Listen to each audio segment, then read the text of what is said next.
त्यांनी ते स्वीकारलं तर ते लोकशाहीमध्ये फार घातक आहे आणि चुकीच्या पद्धतीने खरं तर निवडणूक प्रक्रिया गेली असं माझं ठाम मत आहे।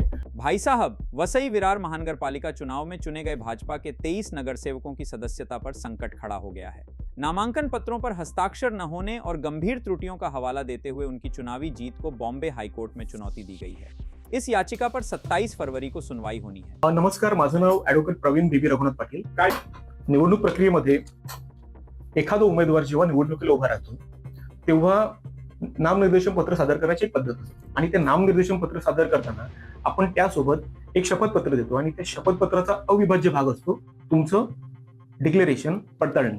ज्या पडताळणीमध्ये असं नमूद केलं असतं की वर जी तुम्ही स्वयंसोबत काही माहिती भरली ती माहिती योग्य आणि खरी आहे, म्हणजे त्या माहितीची सत्यता तुम्ही त्या पडताळणीमध्ये फायनल करता किंवा मान्य करता। आणि मला असं नंतर कळलं की बऱ्याच उमेदवारांनी हे प्रतिज्ञापत्र भरताना त्यांची पडताळणीवरती सहीच मिळत नाही।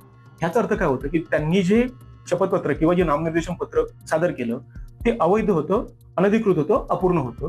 तरीही जर आरओने जे रिटर्निंग ऑफिसर असतील किंवा निवडणूक निर्णय अधिकारी असतील त्यांनी ते स्वीकारलं तर ते लोकशाहीमध्ये फार घातक आहे आणि चुकीच्या पद्धतीने खरं तर निवडणूक प्रक्रिया गेली असं माझं ठाम मत आहे।